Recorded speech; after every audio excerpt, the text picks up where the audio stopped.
Right now on Denver 7 News at 5 o'clock, ice, ice, baby. Wow, all the snow is turning slick this morning and the near zero temperatures are not helping. Our team is keeping track of conditions to help you get where you need to go safely. Don't give Lisa any ideas. She'll sing the whole song. It's a great karaoke song. Well, class is canceled for a second day in a row in Douglas County, not because of snow, but because teachers are getting ready to protest the issues that are keeping students at home for a second day. Also, a new way to learn about Black history in Colorado, how one organization is hoping to combine physical landmarks of the past with a digital future. So we'll explain the new trail that is in the works. Happy Thursday. Thanks for joining us. I'm Brian Sanders. And I'm Nicole Brady. Another Denver 7 Weather Action Day. Still seeing the lingering effects of yesterday's storm, and it is brutally cold outside. Most schools are back in session today. There are a few delays and cancellations, though. Weld RE5J is closed, and the Thompson School District is closed or delayed 2 hours. We'll keep this list updating at the bottom of your screen. You can also look this up on the denverchannel.com or Denver 7 Plus app. Meanwhile, our traffic expert Jason Luber and reporter Veronica ACOSTA monitoring the road conditions. Still icy in some spots out there, but we want to start with Lisa Hidalgo because you're going to need to layer up. There are some negative numbers on your screen there. All right, stop, collaborate, and listen. You knew it was going to continue. Going to be in our heads all morning. It is cold. Take a look at some of those wind chills a little closer in. Denver right now feels like 10 below. Sterling almost 30 degrees below zero. Fort Collins 18 below. It's cold really statewide. Not a very warm spot this morning. It's going to take a lot of time to warm up though today too.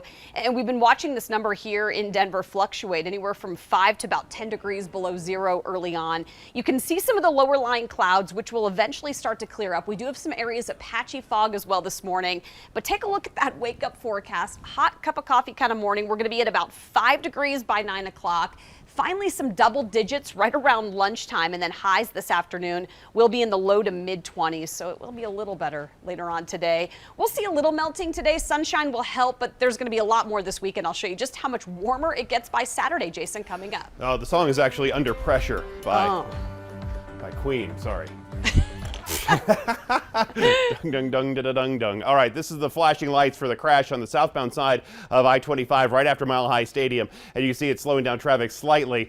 People are going to get comfortable with the road conditions today because they think it's going to be mostly wet. But there are a lot of icy spots and snow in between lanes. And we also have a problem to the north side of town. Take a look from the map up there, and you see some of the slower traffic on 270. One of the problems is there's a crash right by Vasquez. The other problem is you take a look at the camera here, you can't see where you're going because of the fog is really thick right past the refinery. Now you can get that because of the power plant in there. So it's a localized fog layer right here from the power plant that's just sending it all across parts of 270 and making it very slick. It's just, we've seen this on these very cold days right after a snowstorm across 270. The rest of the drive times are up. Speeds in the 50s and 60s for the most part around town, anywhere you want to go. But we do still have some very slick conditions out and about, including into downtown Inglewood. That's where Veronica ACOSTA is right now, taking a look at the road conditions out and about. And so with you being down in getting from downtown Denver to Inglewood there, Veronica, how are the conditions changing from one place to the next?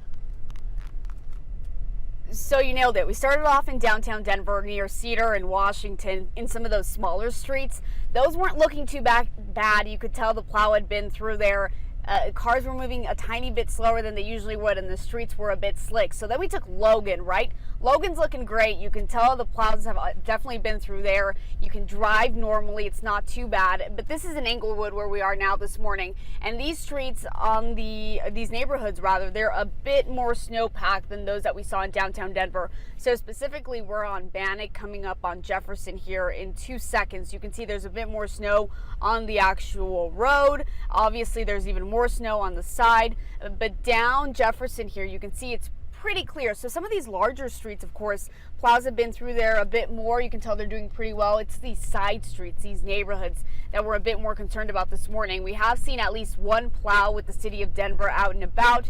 They were trying to take care of some of those smaller streets and some of those larger streets as well. But something to keep in mind this morning is that these are still slick. So if you are waking up this morning, just make sure you're aware of that. It's also really cold outside. We've seen at least one person in all his gear wearing the full jacket, the scarf, the beanie, the mask, and of course those thick snow boots. boost. So something to keep in mind as the morning goes on. We're going to bring you an update here in about 30 minutes. For now, we're live in Inglewood. I'm Veronica, ACOSTA, Denver 7. I'm so glad you're in the car this morning and not outside, Veronica.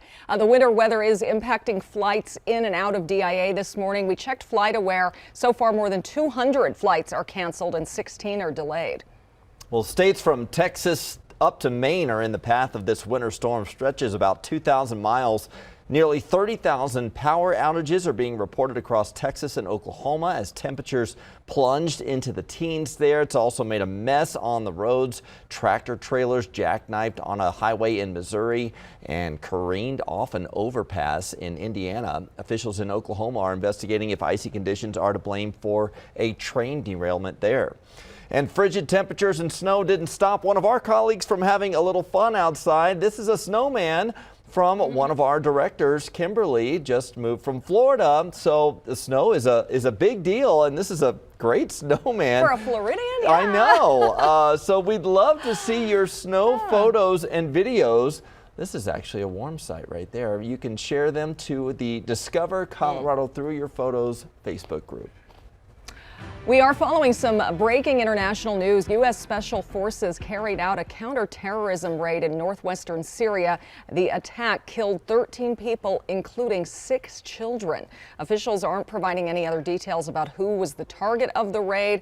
They did say no Americans were killed. The area is home to several top al-Qaeda operatives and other militant groups. The Pentagon is calling it a successful mission. Also breaking this morning in Colorado, officials say a missing woman out of Rio Blanco County has been found safe. They have also arrested Joseph Bleacher, who was accused of abducting her yesterday. Police sent an alert last night saying that they were seen in Golden yesterday. We are working to learn where they were found. Kids in the Douglas County School District are getting another day off. Hundreds of teachers are expected to skip school and protest. Denver 7's Colette Bordelon is live outside Douglas County High School down in Castle Rock. And Colette, the protest is because some school board members are allegedly trying to force out the superintendent, and they did this behind closed doors. Yeah, that's what they're claiming. The superintendent is Corey Wise, who's been with the district for over 2 decades. 3 school board members are saying the other members are trying to force his resignation. We've been told by a parent Wise is loved by teachers in the district because he once was one of them. Our partners at the Denver Post say the president of the Douglas County Federation estimated 900 people requested substitutes for today. While we don't have an exact number of how many teachers plan on protesting, all preschool, elementary, middle, and high school classes are canceled across the district.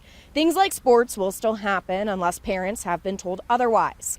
The school board president says he does not plan on removing the superintendent or forcing his resignation. But the allegations come as the school board is planning to change the district's mask and equity policy. I wondered if they were aware of just how devastating the timing of this would be for our system, a system that's already under duress and struggling to maintain stability just because of the hardship we've had for the past couple of years. Now, as part of that protest, there's a rally planned today at 1 at the district's administration building here in Castle Rock. If you haven't already checked and your child goes to a charter school within the Douglas County District, you might want to check on their status today. As of Wednesday afternoon, Wise has not resigned. We're in Castle Rock this morning. Colette Bordelon, Denver 7. Thank you, Colette. Mask orders are changing across the metro area over the next 10 days. Take a look here. As of tomorrow, Denver and Broomfield will no longer have their mask mandate in place. Mask orders in Adams and Arapahoe counties will expire on Saturday, and then Larimer County's mask order will end next weekend on the 12th.